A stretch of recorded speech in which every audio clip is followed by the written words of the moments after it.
Are you ready for IRSK2?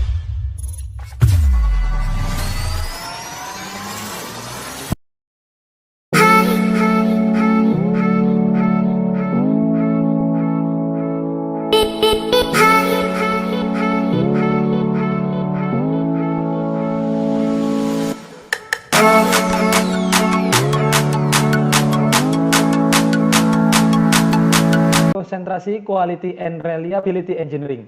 Kepada Bapak Andi Rahardian PhD, kami persilahkan. Ya, mohon maaf, saya nggak pakai HP ya. Kedengeran ya? Terdengar, Pak. Ya, mungkin saya kurang prepare untuk slide-nya, tapi saya akan kasih sekilas saja. Mungkin kalau pengenalan dulu. Kalau Bu Ana tadi mengatakan background-nya bermacam-macam, saya juga sama ya. Jadi S1 saya mesin, kemudian S2 saya ke Industrial Ergonomic, kemudian saya ngambil getaran untuk lisensiatnya. Untuk S3-nya saya ngambil terkait dengan aset manajemen. Nah ini mungkin sekilas, jadi kalau kita lihat bagaimana linknya antara beberapa bidang ilmu itu ya. Next slide, please. Ya, jadi kalau kita lihat aset manajemen itu adalah proses untuk memaksimalkan aset profitability selama masa daya dari aset ya. Nah, masa dayanya dari mana? Next, diklik aja.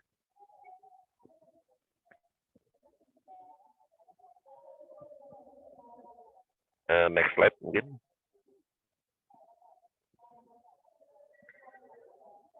Ya, mungkin diamin dulu. Ya, jadi masa daya tadi itu mulai dari perumusan dari kebutuhan aset, spesifikasinya ya, itu sampai nanti masa akhir dari aset tadi. Nah, kalau kita lihat di situ, berarti kan kita mulai dari expected outcome dari suatu aset, sampai kemudian menjadi hasil ya, yang diinginkan benar nggak. Nah, untuk mencapai itu kan ada bisnis prosesnya ya. Itu harusnya slide-nya agak ya, di next sampai ini aja, semua gambarnya muncul. Ya, nah di sini kemudian kita akan melihat manajemen itu kan pengelolaan ya, kita akan menjamin apakah itu tercapai atau enggak. Nah, kita lihat sekarang di bisnis prosesnya sendiri. Next slide. Ya, kalau kita lihat di bisnis proses, maka di situ akan ada kebutuhan akan aset ya. Itu saya kasih contoh, misalnya itu adalah RU ya, refinery unit. Nah, dari refinery unit itu, maka kita akan melihat yang atas itu ada mulai dari spesifikasi, desain, dan procurement ya, mulai dari sampai ke EPC. Kemudian di situ ada construction, installation, commissioning, kemudian operation, sampai ke disposal. Nah, itu adalah yang kita sebut sebagai masa daya dari aset. Nah, kita ingin supaya selama masa daya dari aset tadi itu dia akan efektif dan efisien. Maka di situ kemudian ada manajemen sistem. Nah, di situ ada beberapa manajemen sistem, salah satunya adalah aset manajemen sistem. Nah, yang saya geluti itu adalah kalau kita lihat next slide. Ya, ini adalah boundary-nya ya. Jadi walaupun antara risk management dan asset management itu ujung-ujungnya itu kan sama ya, kita ke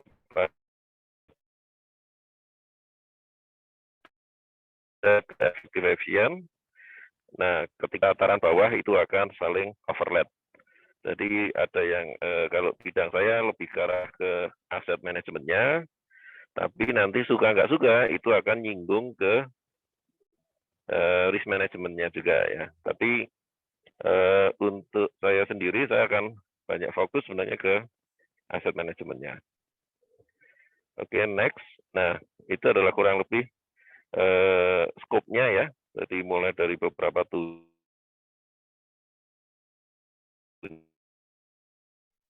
Nah, kemudian kalau kita lihat dari, maka ujung-ujungnya adalah pada performance, di mana di situ ada efisiensi, capability, sama availability. Nah, mungkin ada teman-teman yang tanya,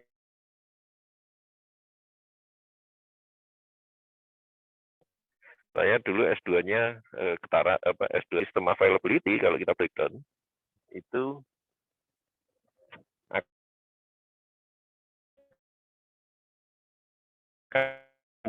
di situ ada sistem maintainability, sistem reliability. Kalau tadi banyak mengenai apa SCM. Nah, ini sebenarnya dia akan berada kalau di bidang aset itu adalah ke maintenance supportability. Jadi kita akan melihat bagaimana SCM itu bisa mensupport supaya sistem performance itu bisa tercapai. Nah, kemudian kalau kita breakdown lagi sistem maintainability, sistem reliability, kita breakdownkan, maka di situ ada juga sistem reliability itu pada human reliability, di mana di situ kemudian kita akan lihat performance saving factor-nya, di mana di situ kemudian ada internal, eksternal, dan task spesifik. Nah, itu makanya kalau Anda lihat terkadang kita melakukan riset juga terkait human factor. Nah, itu karena itu menjadi bagian dari sistem performance-nya. Nah, sehingga itu saling berkontribusi semua ya. Jadi sehingga kalau Anda lihat di situ agak multidisiplin ya, di manajemen harus tahu matematika, kalau kita fokusnya nanti pada reliability-nya. Jadi itu akan banyak sekali matematika di sisi manusianya, di situ ke human reliability, itu nanti banyak sekali yang terkait dengan human kognitif dan seterusnya. Nah, itu semua mensupport untuk ujung-ujungnya adalah performance ya. Oke, next.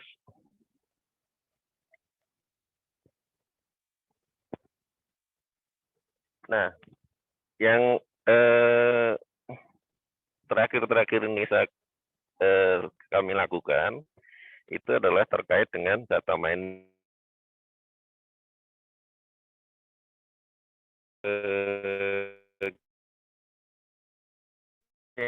kuadran atas itu adalah menghasilkan suatu data ya.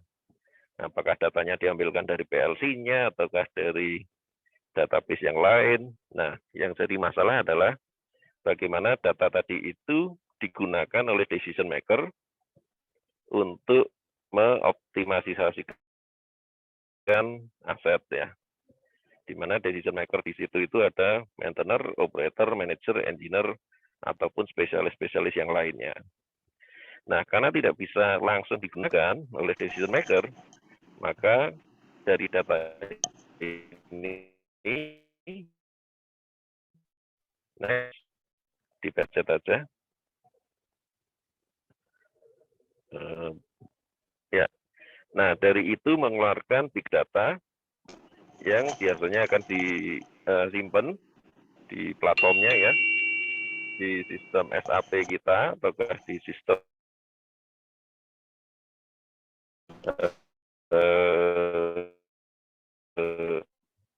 maintenance SMS-nya ya. Nah, dari situ, dari platform kita buat analytical modelnya, kita visualisasikan. Next, masih ada ininya, gambar satu lagi. Nah, kemudian divisualisasikan dan digunakan untuk aset optimisasi. Nah, analitik itu digunakan bagaimana kita bisa men-shortcut antara yang atas ke yang bawah. Next, satu slide lagi, masalah. Nah, sehingga ini adalah untuk men-shortcut yang tadi itu, sehingga nanti ketika kita di perusahaan itu bagaimana membuat yang kita sebut sebagai manajemen dashboard ya, sehingga ketika kita di level decision maker itu kan tidak perlu back end-nya ya, tapi yang dia perlukan kan front end-nya. Nah, back end yang belakang tadi itu, yang melingkar tadi itu adalah yang kita kerjakan, kemudian di front end-nya itu juga digunakan untuk bagaimana untuk decision support sistemnya.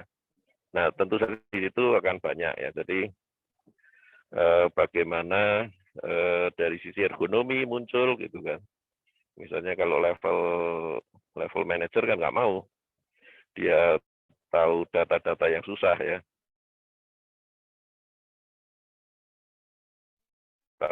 Pokoknya dia bisa menentukan mana faktor ergonomi kadang muncul. Nah, oke, next slide. Terima kasih, mungkin itu yang sekilas ya yang bisa saya sampaikan. Mohon maaf, ini mungkin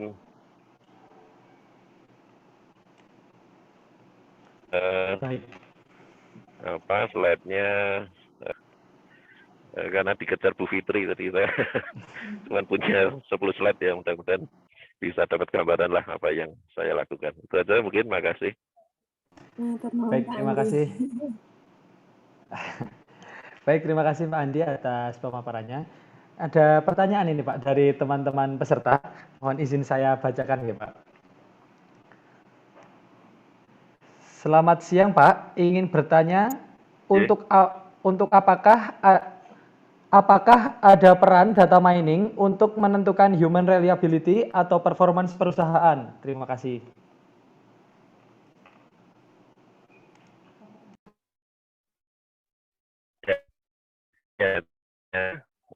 Kalau saya selalu mengatakan ya, ergonomi itu selalu identik dengan eksperimen ya. Nah, yang jadi saya selalu ini bahwa untuk mendapatkan knowledge itu kita bisa dapatkan dari eksperimen atau dari eksperimen ya.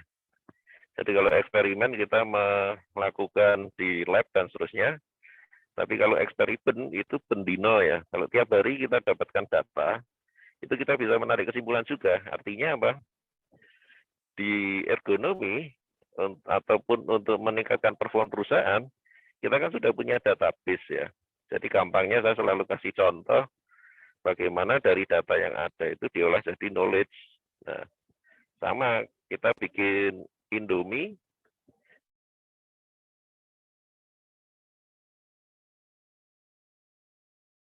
yang enak itu airnya berapa, pancinya seberapa. Nah, kurang lebih seperti itu.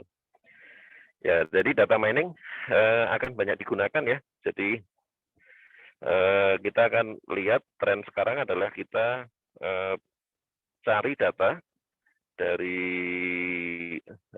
database kita ya, apakah itu lewat platformnya, SMS-nya, ataupun dari data proses, dari PLC-nya. Nah, setelah itu kita mining, kita analisa, nah kemudian dipakai untuk membantu membuat keputusan. Itu mungkin jawaban saya.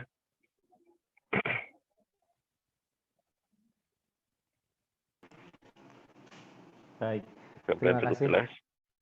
Oke, terima kasih Pak Andi. Mungkin satu pertanyaan lagi Pak dari teman-teman peserta. Saya mohon izin bacakan ya Pak.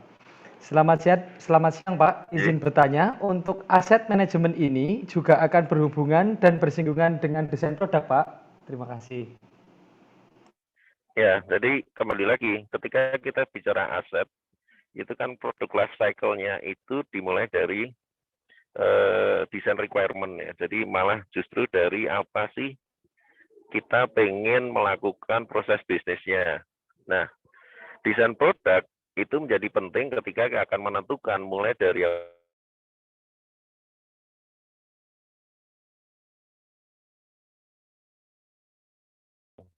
akan spesifik.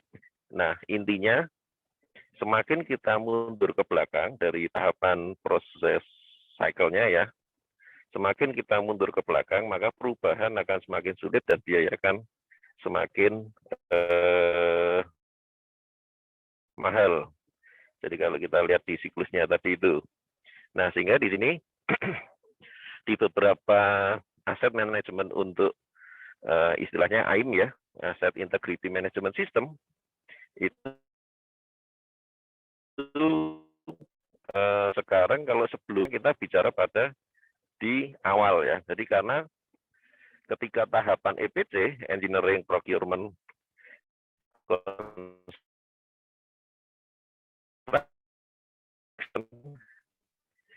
itu ketnya akan dirasakan di proses. Sehingga sekarang bagaimana aset manajemen. Jadi karena itu akan menentukan berapa cost yang akan muncul. Gampangnya kayak pembangkit, saya sebut aja pembangkit dari Cina.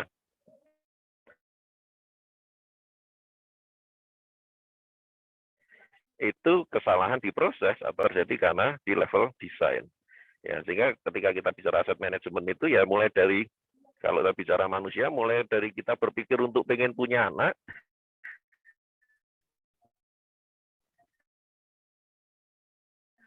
sampai anak itu dimakamkan ya. Jadi kita sampai besar, tapi kita mulai dari pengen punya anak. Nah, di pengen punya anak itu sekarang adalah salah satu fokus dari aset manajemennya.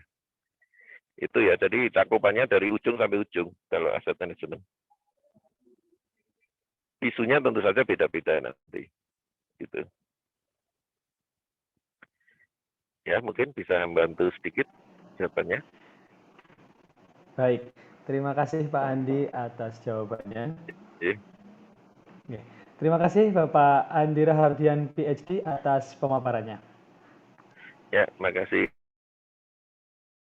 Presentasi bidang Quality and Reliability Engineering yang akan disampaikan oleh Bapak Hari Agung Yuniarto PhD. Kepada Bapak Hari Agung Yuniarto PhD, kami persilahkan. Terima kasih. Bismillahirrahmanirrahim. Selamat pagi para kolega mahasiswa pasar sarjana DTMI yang saya hormati ya.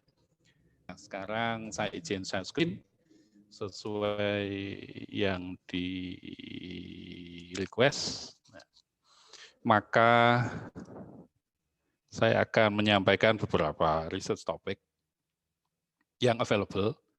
Jadi apa yang saya sampaikan di sini adalah yang tersedia, sebagian ya, sebagian tidak semua, select research topic yang mungkin para kolega mahasiswa sarjana interest untuk mencoba mengerjakan begitu. Kalau kemudian dipaksa untuk dikelompokkan begitu ya, menjadi 2 domain, maka cakupan dari riset di kami, di QRI, tentu saja adalah di 2 bidang tersebut, 2 domain tersebut, yaitu adalah Reliability Engineering dan Quality Engineering. Nah, ketika kita bicara tentang 2 domain tersebut, maka secara sederhana yang dipahami adalah maka tools, techniques, methodology yang ada di Reliability Engineering itu nantinya diaplikasikan untuk menyelesaikan permasalahan-permasalahan yang ada.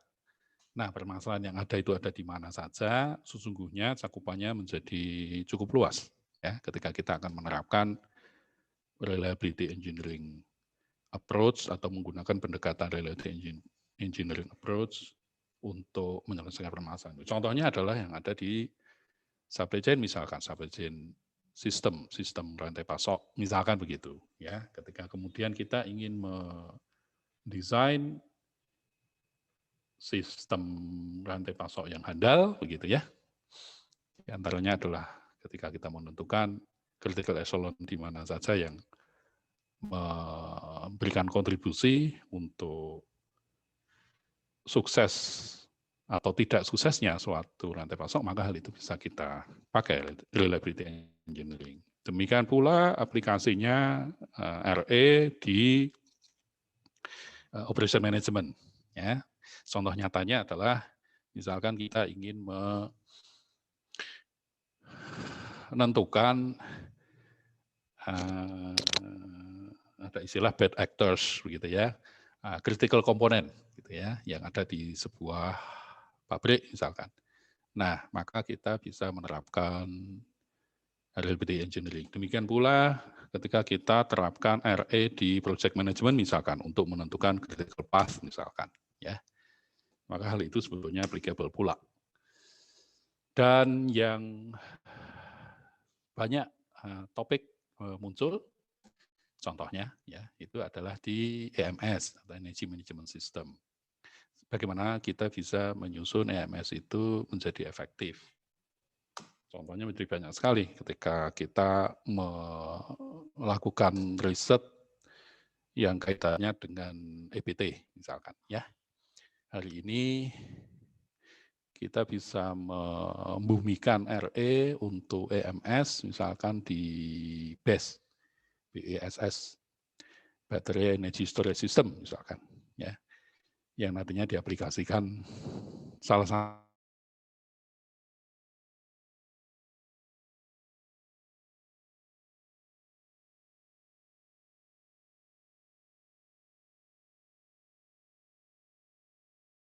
RE untuk bidang product design and development.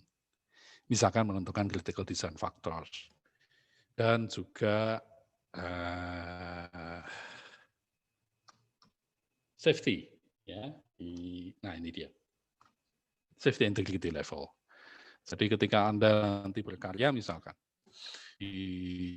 khususnya di perusahaan-perusahaan oil and gas atau mining company, maka secara khusus biasanya typically mereka mempunyai departemen, mereka membentuk departemen khusus ngurusin safety ya.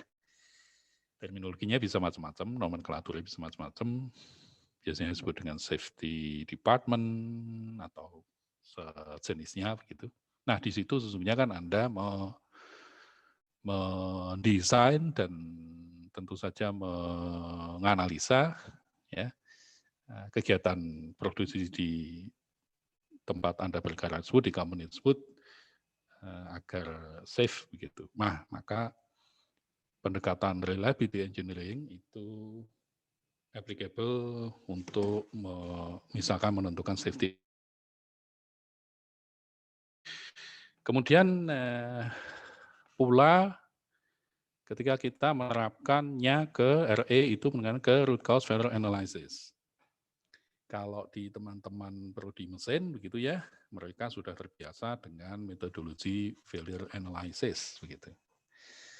Nah, dengan RE kita bisa menelisik lebih dalam lagi dengan mencangkokkan apa yang ada di sana sehingga kita bisa mengeksplor begitu ya akar penyebab dari kegagalan tersebut sehingga kita bisa melakukan pendekatan root cause failure analysis menggunakan reliability engineering tersebut. Aplikasi yang lain, penerapan yang lain tentu saja yang kental sekali adalah di maintenance engineering asset management. Ya, kalau di sini dia memang lahir kemudian diterapkan lebih banyak di bidang ini sehingga topik-topik yang ada di sana menjadi bervariasi, sangat bervariasi. Contoh yang sederhana misalkan adalah ketika kita ingin mengetahui saat ini itu seberapa tinggi atau rendah misalkan ya. Kemudian ketika kita tahu, ketika kita sudah mapping level tingkat kehandalannya, maka kemudian kita bisa merencanakan untuk melakukan improvement. Karena dari mapping tadi kemudian terlihat bagian mana saja dengan pendekatan reliability engineering tadi, bagaimana saja di dalam proses yang kita punya itu menjadi penghambat begitu ya, untuk mendapatkan reliability yang tinggi maupun availability yang tinggi. Jadi penerapannya menjadi banyak. Saya rasa demikian pula Through Life Engineering Services, tes ya. Tes ini nanti akan saya tunjukkan contoh riset topik yang menyangkut tes misalkan ya, dan beberapa riset topik yang lain. Nah, sehingga kalau kemudian kita ingin tahu tools-nya, tekniknya, metodologinya yang dari engineering, yang kemudian tadi itu diterapkan gitu ya, itu apa saja menjadi banyak sekali. Apa yang Anda baca di sana, di screen Anda tentu saja adalah hanya sebagian saja dari sekian banyak tools, metodologi, dan teknik yang ada di RA. Anda bisa baca di sana ada RBD, reliability block diagram, ada FTA, dan lain sebagainya. Ya, gitu ya. Nah, mungkin yang di sini saja saya akan mulai membahas. A list of select research topics in reliability engineering. Select research topic, jadi hanya beberapa saja ya, hanya topik riset yang pilihan lah, katakanlah begitu yang saya tampilkan. Ini enhancing adalah kita meningkatkan begitu ya, mengimprove EBT power plant ya, pembangkit listrik dengan renewable energy menggunakan through life engineering services. Nah, secara singkat through life engineering services itu realnya adalah kita melakukan health monitoring system. Kita menerapkan health monitoring system dengan mengambil data tentu saja, maka oleh karenanya kaitannya nanti ada dengan big data. Ketika data kita collect terhadap suatu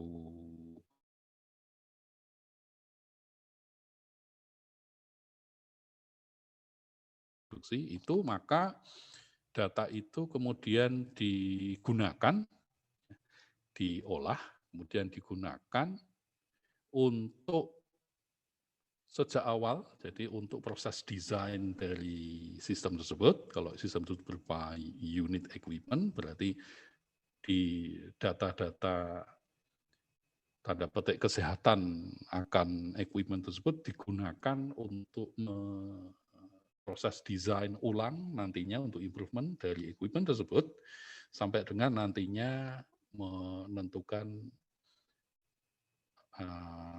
level of operation-nya, bagaimanakah mengoperasikannya dengan baik, begitu SOP-nya, sampai ke belakang ke maintenance dan ke disposal. Jadi through life itu kan yang Anda pahami, Anda bisa menganalogikan through life itu seperti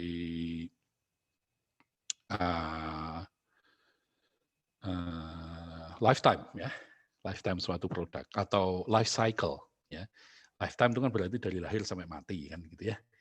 Nah, demikian pula terjadi life cycle dari from cradle to grave gitulah gitu ya.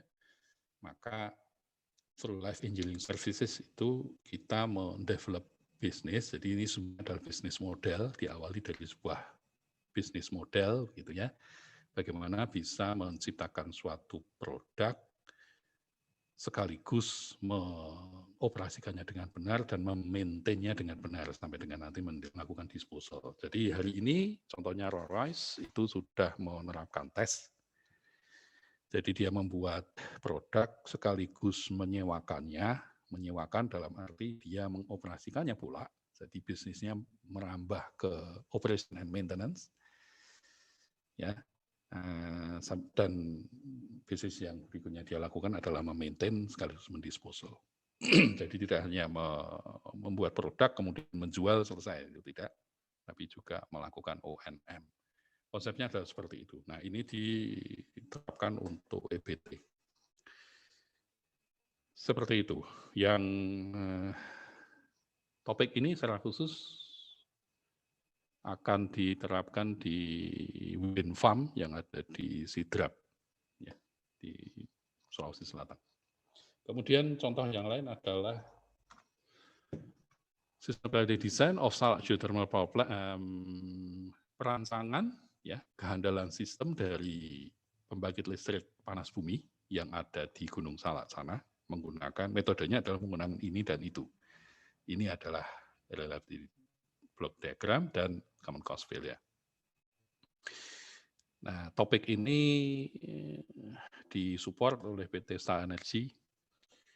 Nah, mereka ingin tahu seperti apa ya tingkat kehandalan yang mereka punya ya terhadap sistem produksi yang mereka punya.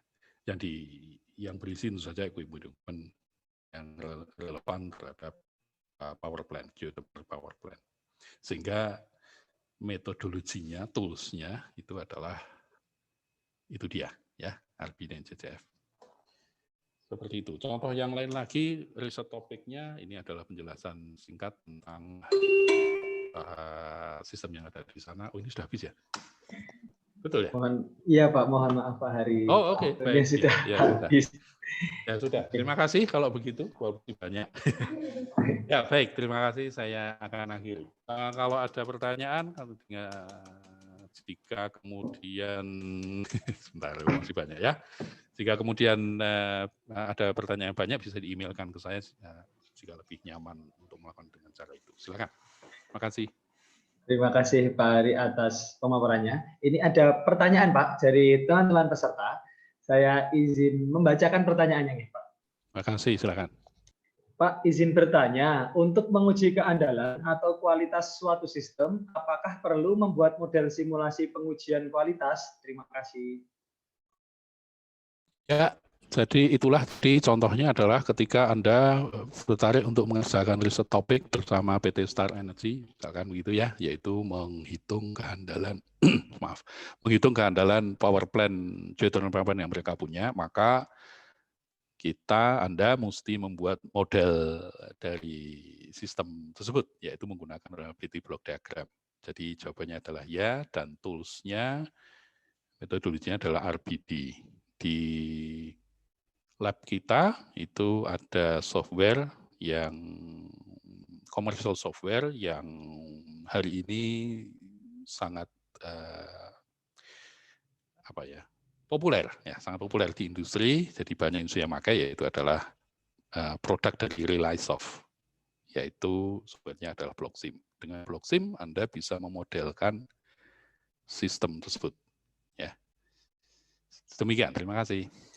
Baik, terima kasih Pak Hari atas jawabannya. Mungkin satu pertanyaan lagi Pak dari teman-teman peserta ini Pak. Monggo, makasih. Pak, jika saya ingin tertarik ikut penelitian Bapak, bidang mata kuliah apa saja yang harus saya ambil, dan dasar basic pengetahuan apa saja yang harus saya punya? Terima kasih. Ya, karena tadi kalaupun toh dipaksa untuk dikelompokkan begitu ya, riset-riset yang ada begitu ya, menjadi quality engineering dan reliability engineering, maka segala bidang ilmu yang diwakili oleh mata kuliah, makul misalkan, yang terkait dengan quality, ya misalkan begitu, quality engineering dan seterusnya. Kemudian kalau itu reliability, maka yang terlintas di benak kita tentu saja yang paling dekat adalah statistik, ilmu tentang statistik, yang kaitannya dengan statistik misalkan begitu. Dan secara khusus tentu mata kuliah reliability engineering ya. Saya tidak terlalu paham akan di-learning atau tidak mata kuliah itu. Tapi paling tidak itu ya. Demikian, terima kasih. Baik, terima kasih banyak Bapak Hari atas jawabannya. Mungkin teman-teman yang ingin bertanya atau ingin berdiskusi bisa langsung menghubungi Pak Hari di email yang sudah tertera di slide yang sudah ditampilkan oleh Bapak Hari Agung. Terima kasih banyak Bapak Hari Agung Yuniarto, PhD, atas pemaparannya hari ini. Matur nuwun. Pemaparan yang kedua akan disampaikan oleh Bapak Budi Soleh PDN. Kepada Bapak Budi Soleh PDN kami persilahkan.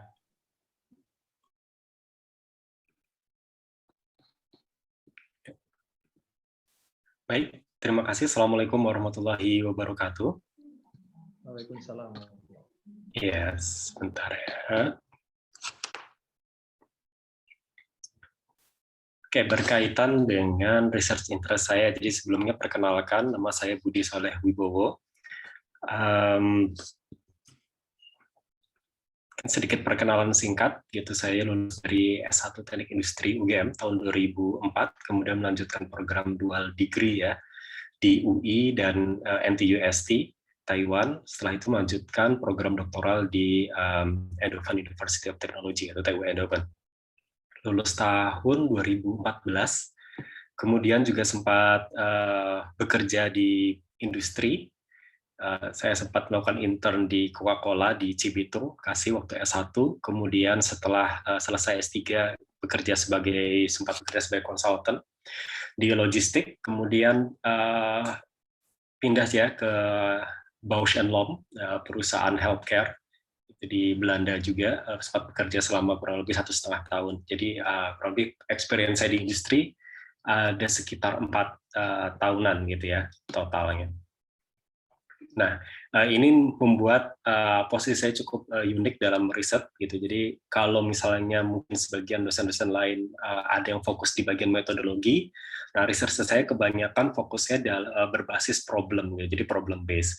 Metodenya bisa menggunakan metode apa saja, tetapi problemnya ini harus kira-kira bisa membawa kontribusi gitu ya, cukup membawa kontribusi di lapangan.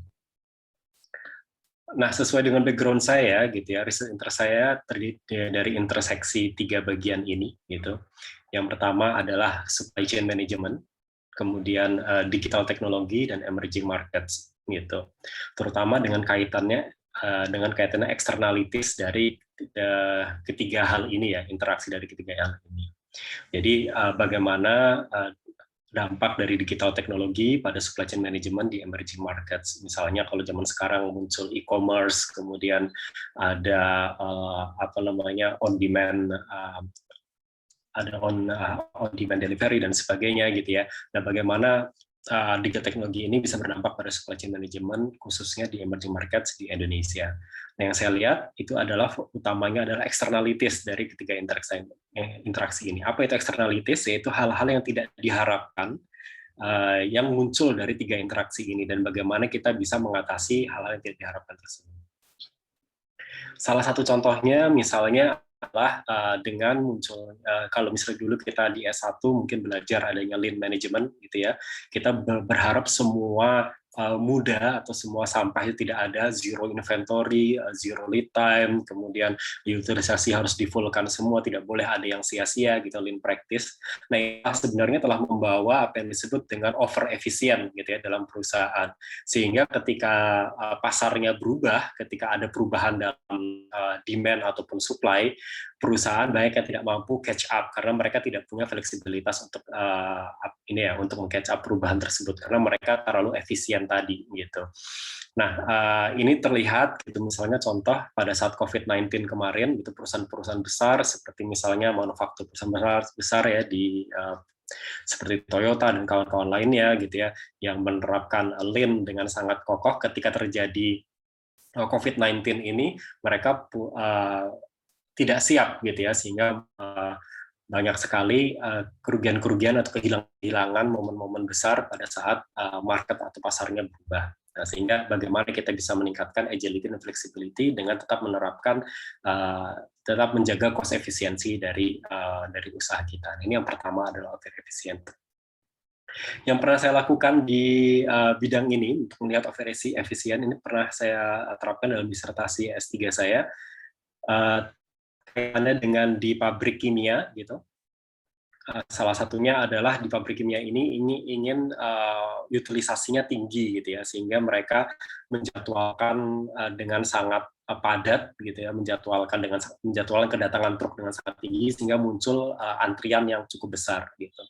Nah, salah satu yang diusulkan untuk mendapatkan fleksibilitas dan menjaga cost efisiensi yang tetap rendah itu kita mengusulkan adanya yang dinamakan dengan drop shop terminal gitu. Jadi si truk itu tidak perlu lagi mengantri di pabrik kimia, tetapi dia cukup menaruh si kontainernya ini dalam truk terminal, nanti ada truk khusus yang menjemput ke sini sehingga tidak perlu ada panjang antrian di sini gitu ya. Nah, ini sudah diimplementasikan, kita analisis dengan menggunakan teori antrian dan simulasi. Alhamdulillah ini selesai tahun 2014 proyeknya, tahun 2018 sudah diterapkan. Tahun 2018 lalu telah mendapatkan award dari Asosiasi Transport dan Logistik di Belanda sebagai the most innovative logistics solution gitu ya, tahun 2018 gitu. Nah, selain adanya fenomena over efisien, itu juga banyak fenomena lain ya dalam supply chain management di emerging market. Salah satunya adalah over kompetitif gitu. Kalau misalnya kita lihat di daerah sekitar kita, misalnya ada Alfamart dan Indomaret jejeran, JNE dan Tiki jejeran, Pos Indonesia jejeran gitu ya. Dan mereka memiliki armada transportasi sendiri-sendiri. Kita bayangkan apa yang terjadi padahal mereka sebelahan gitu, mereka menggunakan truk sendiri sehingga sangat crowded dan sangat tidak efisien gitu ya. Mereka banyak banyak truk yang tidak penuh, kemudian dengan melakukan rute sama, tapi harus menggunakan jumlah kendaraan yang sangat banyak. Gitu. Nah, bisa nggak sih kita melakukan konsolidasi, gitu, misalnya dengan menggunakan truk yang sama, tapi mengunjungi titik tersebut, atau kita konsolidasikan load-nya sehingga bisa lebih penuh, sehingga tidak perlu menggunakan terlalu banyak moda transportasi barang. Ini salah satu yang perlu kita perhatikan ketika di fenomena ini, gitu ya, adanya over kompetitif. Selain itu ada juga yang namakan dengan over convenience. Gitu. Nah, dengan adanya digital teknologi sekarang orang semuanya ingin cepat, gitu ya. Bahkan rela membayar sedikit lebih mahal agar barangnya datang lebih cepat. Kalau dulu mungkin 3-day delivery itu suatu hal yang umum, gitu. Bahkan sekarang orang pinginnya same day delivery, gitu ya. Kalau bisa 1 hari sampai, gitu, dipesan sekarang, pencet di Shopee atau Tokopedia 1 hari yang sama datang. Bahkan sekarang ada yang namakan rush delivery, gitu. Ketika saya pencet kirim, sekarang saya juga misalnya menggunakan on demand transport seperti Gojek dan sebagainya. Walaupun ini sangat memberikan kenyamanan bagi customer, gitu ya, tetapi ini juga memberikan dampak bagi environment, gitu, dan transportasi kemacetan di jalan cukup tinggi, gitu. Jadi mungkin kita diuntungkan sebagai customer cepat, tapi logistik di belakangnya ini sangat bertentangan dengan konsep environmental friendly, gitu ya, dan tidak efisien sebenarnya. Karena misalnya kita cuma beli pulpen 1 gitu dari Shopee, diantar dari Jakarta pakai pesawat, truk, kemudian diantar lagi pakai sepeda motor tempat kita, gitu, cuma ngantar barang 1. Packagingnya berapa, gitu, dan sebagainya.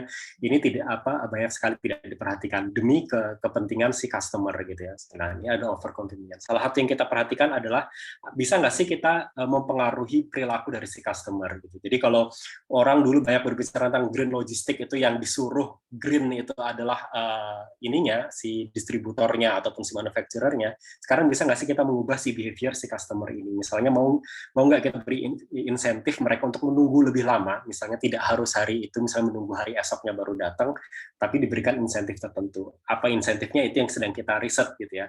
Nah, jadi apakah si customer ini willing to wait in exchange a better environment friendly in logistics, gitu. Salah satu yang kita perhatikan di situ. Selain itu juga ada penerapan digital teknologi ada yang dinamakan dengan over trust, gitu. Nah, apalagi dengan artificial intelligence dan sebagainya, orang memberikan semuanya itu inginnya dikerjakan oleh si mesin, gitu ya, oleh si robot tersebut, oleh si AI tersebut.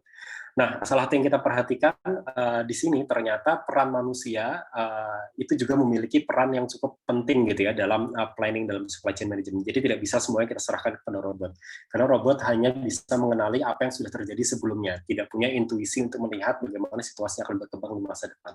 Sehingga bisa nggak sih kita membuat suatu sistem kolaborasi antara artificial intelligence dan manusia untuk meningkatkan performa di lapangan. Salah satu yang sudah kita lakukan itu ada di bidang demand planning. Kita mengkombinasikan antara forecast yang dibuat manusia sama forecast yang dibuat AI. Ternyata dengan mekanisme tertentu ketika digabungkan, gitu ya, entah manusia dulu yang forecast baru disempurnakan oleh robot, atau robot dulu yang forecast nanti disempurnakan oleh manusia, gitu ya. Ternyata ini bisa membawa peningkatan yang substansial di akurasi di berbagai kondisi, terutama ketika kondisinya ini sangat volatil, gitu ya, demand uncertain. Ternyata kalau dikombinasikan kedua ini akurasinya jauh meningkat lebih pesat ketimbang kalau hanya diprediksi oleh sendiri-sendiri. Oke, mungkin itu yang bisa saya sampaikan. Pola bimbingan dari saya biasanya seminggu sekali kita ngobrol-ngobrol di luar, karena saya juga masih belajar, gitu. Jadi tidak ada yang saya tidak sifatnya tidak menggurui, gitu. Sama-sama belajar, sama-sama memperdalam, gitu. Bisa jadi yang kalian baca itu bisa menjadi input bagi saya, apa yang saya baca mungkin bisa menjadi nambah wawasan bagi kalian. Kita duduk bareng, kita laksanakan riset ini bersama-sama. Intinya gimana caranya kita bisa memberikan kontribusi pasti, gitu ya. Jadi tidak hanya sekedar menyelesaikan tesis, tapi harapannya bisa memberikan kontribusi tadi, mengubah externalities, menjaga agar orang tidak menerapkan metode-metode dengan salah, gitu, dengan gegabah, gitu. Muncul seperti over efisien, over confident, dan lain-lain. Oke, mungkin itu dari saya. Silahkan kalau ada pertanyaan dari teman-teman, saya persilahkan.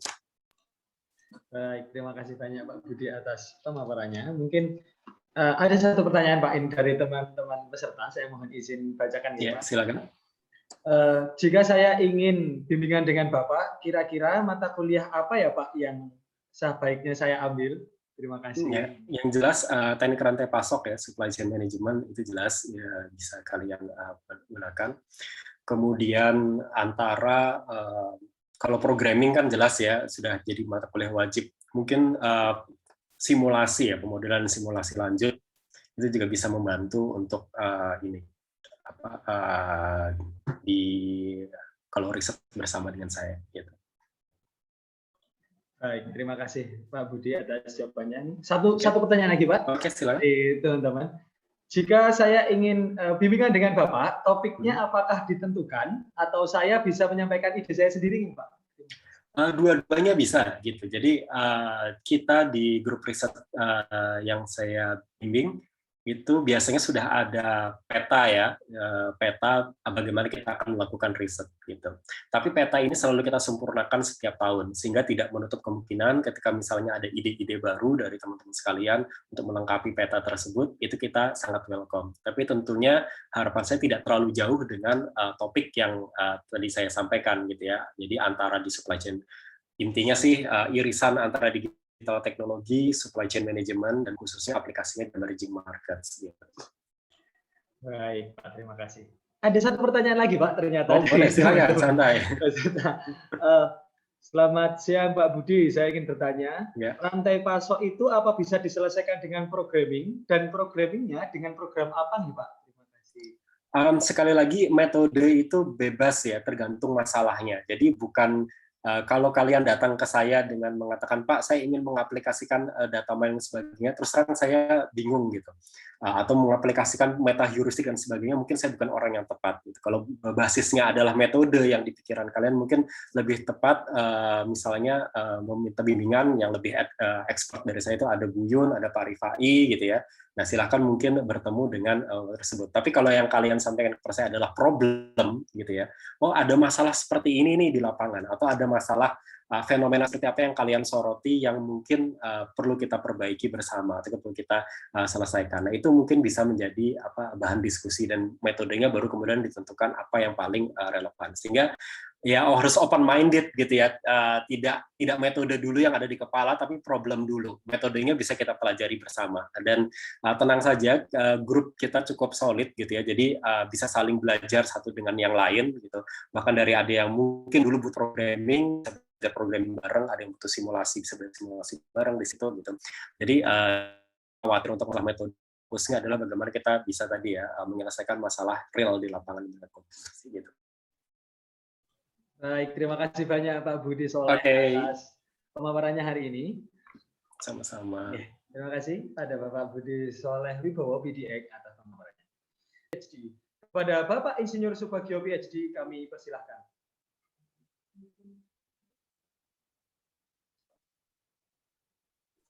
Oke, terima kasih. Suara saya sudah terdengar? Sudah, Pak. Alhamdulillah, ya. Oke, saya langsung presentasi nih. Atau halo? Monggo, Pak. Langsung, Pak. Langsung, terima kasih. Izinkanlah saya share screen. Oke. PowerPoint, ya. Jadi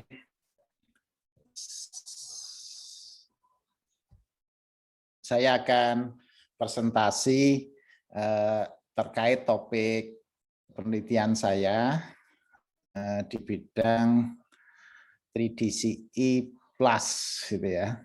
Dan mohon maaf ini saya paralel lagi seminar di USU. Kebetulan ini sesinya juga sama. Jadi ini lagi paralel. Dan materi ini sebagian saya presentasikan di USU, jadi saya ngomong dua kali hal yang sama, tapi nggak apa-apa lah, kita moga-moga jadi lebih baik ya. Jadi saya akan menceritakan tentang penelitian saya di bidang 3-dimensional concurrent engineering plus gitu ya. Jadi ya sedikit kita tambah plusnya itu ya. Oke. Jadi garis besarnya seperti ini. Jadi selama ini tantangan buat kita kadang-kadang merasa bahwa kalau kita sudah mendesain produk bagus, otomatis produknya akan sukses. Itu kayak mirip kalau ada dua orang saling jatuh cinta, mesti jadi suami istri gitu, seolah-olah gitu. Atau kalau kita pinter mesti sukses gitu ya, atau yang lain-lain, dan ternyata tidak. Jadi ternyata tidak, dua orang yang sudah saling jatuh cinta tidak otomatis jadi suami istri gitu ya. Atau kita ada orang yang sangat pinter tidak otomatis juga sukses. Jadi orang yang tidak otomatis kaya, misalnya kalau bekerja otomatis kaya gitu ya. Ternyata tidak. Jadi di produk juga sama, paling tidak ada 4 hal yang kita harus selalu perhatikan. Adalah kita harusnya menghasilkan produk bagus, itu wajib, harus. Karena kalau produk jelek nggak, susah jual produk jelek gitu ya. Tetapi juga nggak kalah penting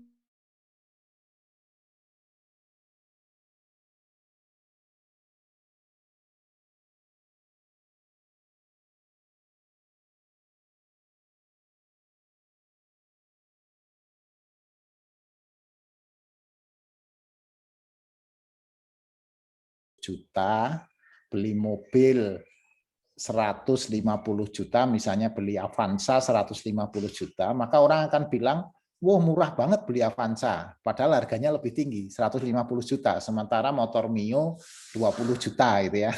Nah itu, jadi murah itu adalah selisih antara value dengan harga yang harus dibayarkan. Terus yang ketiga, yang nggak kalah pentingnya, harus supply chain-nya juga harus efektif. Jadi kita beli sesuatu murah, bagus, tetapi nggak sampai pengirimannya. Itu akhirnya juga orang nggak jadi beli. Terus yang terakhir adalah kita juga harus dengan model bisnis yang tepat. Maksudnya model bisnis yang tepat, ini contoh yang ilustrasi yang sekarang sangat ada di sekitar kita. Misalnya kalau Anda mau bepergian atau kemana kan harus tes COVID ya, tes apakah Anda positif atau enggak. Sebenarnya kalau melihat yang paling murah dan paling enak itu ya pakai Jinus gitu ya. Tetapi ternyata tidak semua aturan, tidak semua moda misalnya mengizinkan hanya tes Jinus, harus yang lain. Jadi kita terpaksa dengan yang lain. Sehingga padahal model bisnis di kesehatan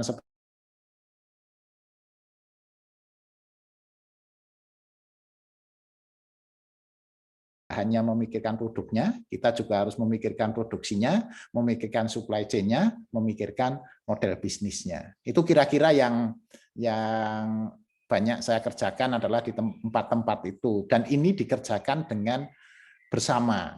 Kenapa kok harus bersama? Sebenarnya ini sudah dikerjakan, tetapi ketika nggak bersama itu prosesnya panjang. Nah, ketika prosesnya panjang, kadang-kadang sampai kepada customer sudah terlalu tua. Jadi mirip seperti ini, mana ini di ujung ada gambar, oh enggak. Jadi mirip seperti di sini ada artis yang sudah tua banget, walaupun dia cakep sebenarnya, tapi sudah tua, Anda kan nggak suka. Nah, produk juga sama. Nah itu, nah kita harus cepat-cepatan.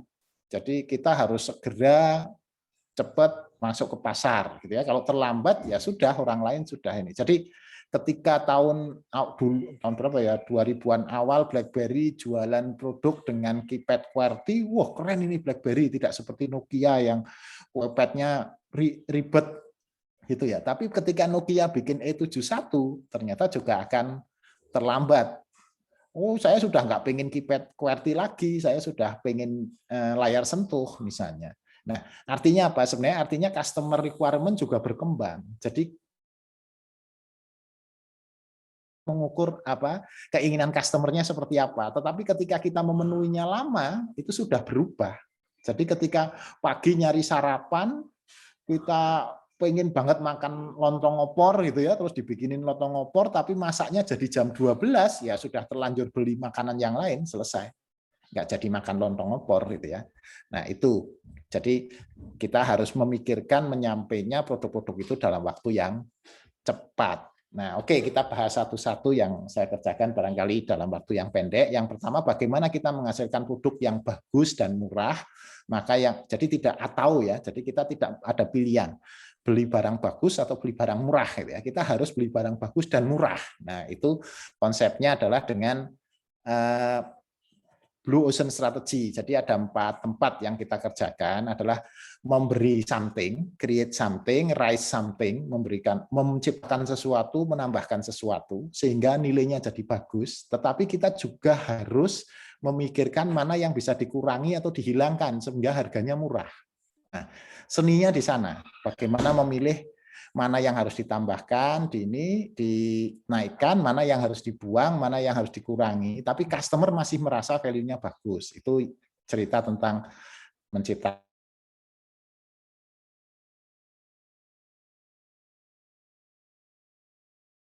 proses yang dikerjakan mulai dari market need sampai produknya ada di customer kan ini mulai dari product specification, konsep desain, detail design sampai ke distribusi. Ini kalau dikerjakan dalam semua itu serial, maka kadang-kadang sampai 2 tahun, 3 tahun baru selesai. Bahkan ada yang 5 tahun. Nah, kadang-kadang ketika produk sampai pasar sudah terlalu tua.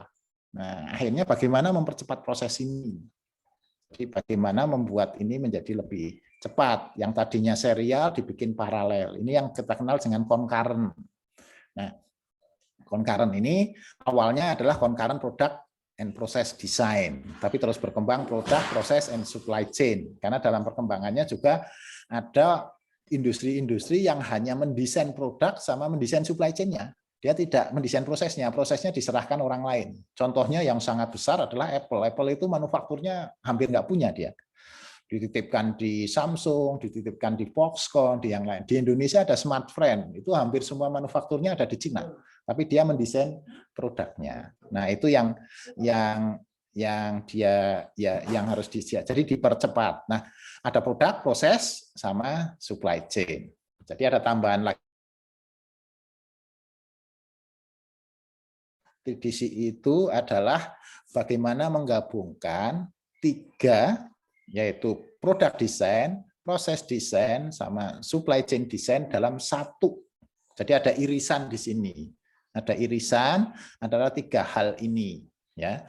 Jadi ada product design, proses design, sama supply chain design menjadi satu irisan. Itu kita ngomong 3DCE. Jadi dan ini sudah tadi seperti saya jelaskan sudah terjadi baik misalnya kayak tadi di Smartfren, di Apple, di ini sudah menjadikan 3. Dan ini ternyata tidak cukup, kita juga harus mendesain bisnis modelnya juga, sehingga kita harus tambahkan. Jadi kalau ilustrasi tadi saya cerita, misalnya kita antara bagaimana tes dengan model gini atau tes dengan hanya meniupkan seperti ini, tetapi ternyata bisa tidak semua, walaupun sebenarnya mudah ini, tapi karena aturan ke sana juga sama. Sama kita beli produk, misalnya kita beli produk Wi-Fi misalnya. Ada yang sangat bagus di pasar, tapi ada yang sudah dibundling dengan Telkomsel, IndiHome misalnya. Ya terpaksa, sehingga bisnis model itu harus kita pikirkan juga secara bersama. Nah, ngomong bisnis model kita mulai 9 building block. Kita bisa mengimprove di bagian mana itu nanti dalam perkembangannya. Terus yang terakhir yang penting juga biasanya adalah terkait dengan mengelola investasinya. Jadi kadang-kadang orang membayangkan mendesain satu produk lalu sepanjang bisnisnya sudah selesai. Tapi aktualnya tidak seperti itu karena usia produk itu lebih pendek dari usia investasi, sehingga kita nggak bisa membayangkan bisa punya produk yang seumur-umur. Itu yang sekarang yang bisa survive seperti itu hanya truk pasir yang punyanya Mitsubishi. Yang lain-lain 2 tahun harus sudah ganti. Sementara investasi 2 tahun itu nggak balik. Sehingga kita harus memikirkan bagaimana mengelola investasi. Jadi produknya berubah, tapi investasinya tetap yang itu. Jadi itu juga jadi tantangan sendiri di proses.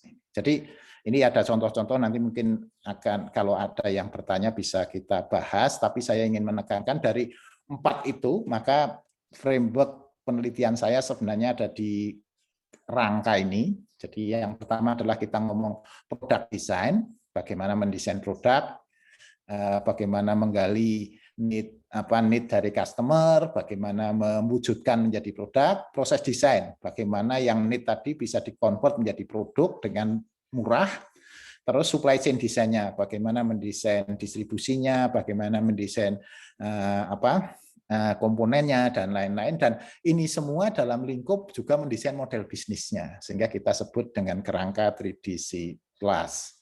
Dan dari kerangka ini kira-kira ya riset yang banyak dikerjakan adalah data mining. Jadi bagaimana kita memanfaatkan untuk mempercepat proses, misalnya bagaimana memanfaatkan informasi-informasi yang ada di internet, di Twitter, di Instagram untuk menggali customer need. Karena biasanya kita ingin dapat informasi secara cepat. Kadang-kadang dengan kuesioner dengan ini tidak cukup cepat atau tidak cukup reliable. Terus kita juga ngomong bagaimana menjamin prosesnya tepat. Misalnya kita ngomong di quality engineering, bagaimana menyusun dokumen untuk menjamin proses desain ini menghasilkan sesuatu yang tepat, gitu ya misalnya. Terus simulasi, bagaimana mengoptimalkan, mensimulasikan proses-proses tadi sehingga kita bisa mengevaluasi masing-masing skenario gitu ya. Dan yang terakhir terkait dengan product management. Kira-kira itu ya Pak yang saya kerjakan, dan cukup banyak mahasiswa yang terlibat di sini. Kalau misalnya ada yang teman-teman yang tertarik, nanti kita bisa diskusi lebih lanjut. Terima kasih. Baik, terima kasih Pak Bagio atas pemaparannya. Mungkin ada pertanyaan ini Pak dari teman-teman peserta. Saya mohon izin bacakan ya Pak. Ya, silakan. Pak, apakah 3DCE juga berhubungan dengan ERM? Apakah nanti penelitian saya bisa seputar ERM juga? Terima kasih. Jadi konsepnya sebenarnya 3DCE itu hampir di semuanya berhubungan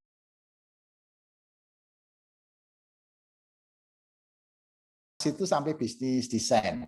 Tapi yang jadi tantangan sebenarnya adalah bagaimana mengerjakan itu secara paralel. Itu yang jadi tantangannya.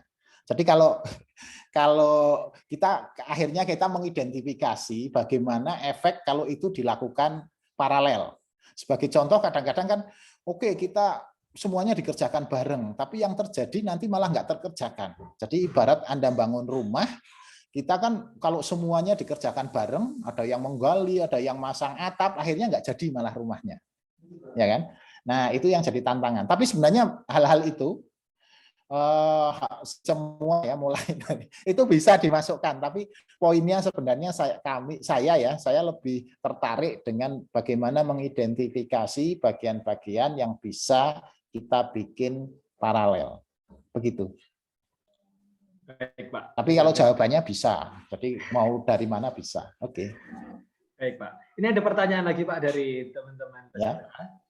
Pak, izin bertanya, saya S1-nya bukan dari TI. Apakah bisa ikut dalam penelitian 3DCE? Mata kuliah apa yang sebaiknya saya ambil di semester 2 ini untuk menunjang penelitian tersebut? Terima kasih.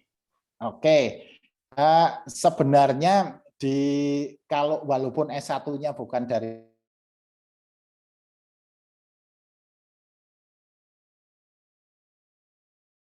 kan itu salah satu yang jadi ini kan di kurikulum S2 walaupun Anda sudah level pasca tapi diajari semacam introduction to industrial engineering misalnya di mata kuliah AT itu salah satu untuk ini, tapi nggak masalah sebenarnya. Terus kalau cerita tentang mata kuliah, kalau mata kuliah wajib bisa diambil. Anda bisa lihat di 3DCE itu menggunakan mulai dari kemampuan desain, produk desain sampai produksi, kita ngomong bagaimana memproduksi dengan biaya murah, bahkan sampai supply chain.